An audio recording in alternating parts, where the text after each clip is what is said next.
بسم اللہ الرحمن الرحیم۔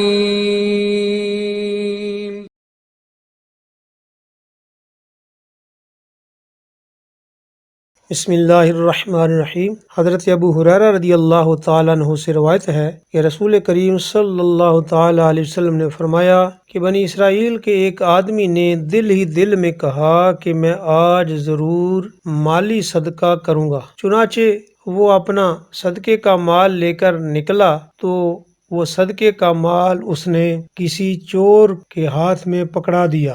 صبح ہی تو لوگ باتیں کرنے لگے کہ آج کی رات ایک چور کو صدقہ کا مال دے دیا گیا۔ جب صدقہ کرنے والے کو یہ پتہ چلا کہ لوگ کیا باتیں کر رہے ہیں تو اس آدمی نے پھر کہا، اے اللہ، تمام تعریفوں کا تو ہی مستحق ہے، میں پھر ضرور صدقہ دوں گا۔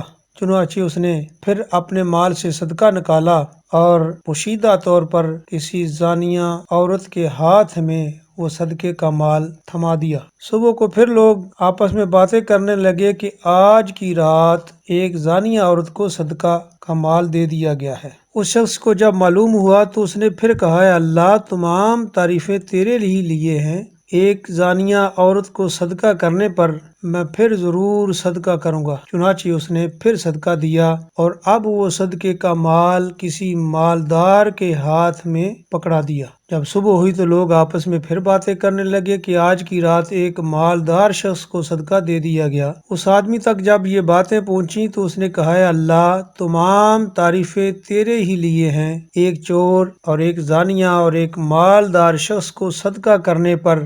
پھر وہ بندہ رات کو سویا تو خواب میں کسی نے اسے کہا کہ تو نے جو چور کو صدقے کا مال دے دیا تو ممکن ہے وہ چوری کرنے سے باز آ جائے، اور جو صدقے کا مال زانیہ عورت کو دیا ہو سکتا ہے کہ وہ اپنی بدکاری سے باز آ جائے، اور جو صدقے کا مال تو نے مالدار کو پکڑا دیا ہو سکتا ہے وہ اس سے عبرت پکڑے اور اللہ کے دیے ہوئے مال سے خود بھی خرچ کرے۔ متفق علیہ حدیث مبارکہ ہے، بخاری مسلم نے اس کو روایت کیا ہے۔ اس حدیث مبارکہ سے کئی فوائد معلوم ہوتے ہیں۔ نمبر 1، اس سے معلوم ہوا کہ نفلی صدقات میں اگر کوئی فاسق یا مالدار آدمی صدقہ لے لے تو پھر بھی صدقہ کرنے والا ثواب سے محروم نہیں رہے گا۔ نمبر 2، اس سے معلوم ہوا کہ صدقہ پوشیدہ طور سے خفیہ طور پر ادا کرنا افضل ہے۔ نمبر 3، یہ معلوم ہوا کہ اخلاص کی فضیلت بہت زیادہ ہے۔